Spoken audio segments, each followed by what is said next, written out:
same question. First question I asked the players, just how would you overall characterize this huge win? No, it's big. I think Dylan did a good job of articulating. Your back's against the wall. You lose, you go home. So you just let it happen.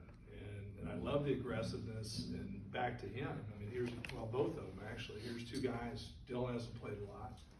He's ready to go. He does whatever the team needs. Sticks in 4 hits and was a big part of it today. Mitch hasn't, as we've already talked about, hasn't started yet, which is a little unorthodox, and comes in and gives us 5+ innings, which is exactly what we needed. So I just think it's an example of not just those two, but all the guys in the team who let's just do what it takes to keep on fighting and play one more game, and just keep doing that and stack that on top.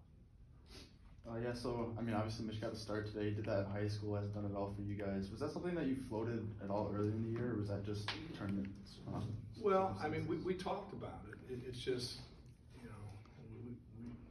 you followed us. It's just one of those things where he's a valuable part of what we're doing on the defensive and offensive front, and so it's a balance. And just circumstances of depth probably didn't allow us to do that as much as we would want to. So, is that something we do moving forward? Only time will tell on that, but I think this was a wonderful opportunity to see what he can do. He did exactly what we needed. We said we can get 5 or 6, and he's funny. I mean, I'm sitting here almost looking 90 pitches, but we were every inning going to him saying, how are you? How do you feel? But that kid, what you don't understand, probably works harder on arm care and everything of anybody in our program. So if there was somebody that was ready, and we talk about prepare to play, don't wait to play. And I think he prepared for this start every single day, even though we hadn't done it yet. Tracy, can you just elaborate a little bit on, when and, why the circumstances, how the circumstances were that, made you go to Mitch in this spot?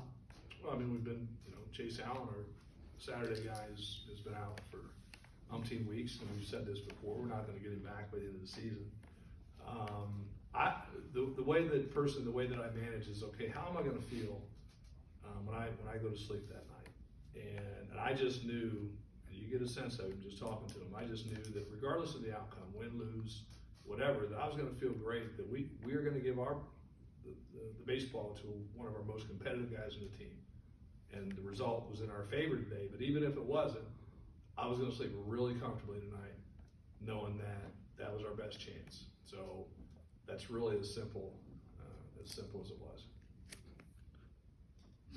I want to take you back 10 years. You obviously managed here when Indiana was in the College World Series, and they are what they are today because of you, and they're going to go to another tournament that they've done consistently, and it's all thanks to you. So is it weird being on the other side of that, knowing you're trying to catch what their program's become, and you started it all? 2 things. One, I love your hat. The other thing, you're as good as the players. We sit around and joke around about that. You say we built, I think, a good foundation. I give a lot of credit to even administration at the time, because when we took the job at Indiana, there were 50 people in the stands, and we were playing in the old Simbauer, those that know. It wasn't even a glorified high school field. So a lot of things went into that. We talked about building a championship culture. That's not just coaches. That's not just players. That's administration. It's the fan base. It's the community, all of those things. So I would like to correct you on that and say that we all did it. Yes, I got to drive the car a little, or the bus, I guess you would say. But there was a lot of people that went into that. But yeah, it was interesting today. I've got a lot of affection for Bloomington and Indiana University because there's a lot of great memories. I raised my kids in that town. But when it was game, I've been gone long enough, too. I was on the elevator with the people at the hotel, IU fans. They had no idea who I was. So it was interesting for me a little bit personally, but once the game started, it was like, we want to kick their tail, so, but I appreciate your question. And Skip, as a follow-up, in your first season back in the Big Ten, what, if anything, has changed since 2014?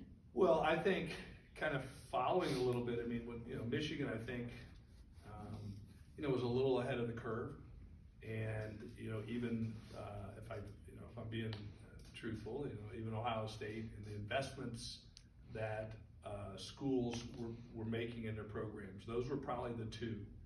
As you start seeing more investments being made, I think it's only elevated the conference in general. I mean, it's well respected, because when I went out to the PAC, there was a time in the Big Ten, even when we were there, we're getting more teams in at large than we were in the PAC. And my comment out there is because good coaches, good players, the model's right, and people are making investments. So I love that baseball has become important to the conference at large. And I think that's good not only for our conference, but I think it's good for college baseball in general. Going back to the College World Series, do you have any bad flashbacks with that Mississippi? If the last game you lost Mississippi State, it looked like Schwarber hit the home run, fly out, and Travis had the double off the wall. Would have been out of any other park. That started for you in the second inning today, where you had the long fly out to the double off the wall and you didn't score. Like emotional high So, right now. so are you? No, this is going to be the good part of the question. So I was going to say, did you have flashbacks, and then were you proud of your team for once you had that bad flashback moment of 10 years ago where the park holds in home runs like it does to everybody? You were able to recover from that. But I think in general, college baseball, because if you recall, that was the year of the dead baseball, and they had switched over. There was a lot of concern. So I give a lot of credit to the NCAA in getting it right. But yes, I have a lot of flashbacks that I'm sick that we didn't throw the breaking ball. I can't remember the hitter's name, but the big hit they got in the 8th. And then I've become over the years really close with Pat Casey. And of course, we lost that 1-0 game to them, a really well pitched and played game. So yeah, I mean, it was fun to get here. Disappointed that we didn't win it, but our goal is to get back. And again, one of the reasons for me coming back to the Big Ten was I was out for years. There's only a handful of places that can literally sit around and talk about have a legitimate shot at getting back. Michigan in 2019 was one game away from winning a national title. So that's the one box that I personally want to check, and we're going to do everything we can as a program to get back there and get one. That's good. Okay. Thank you. Okay.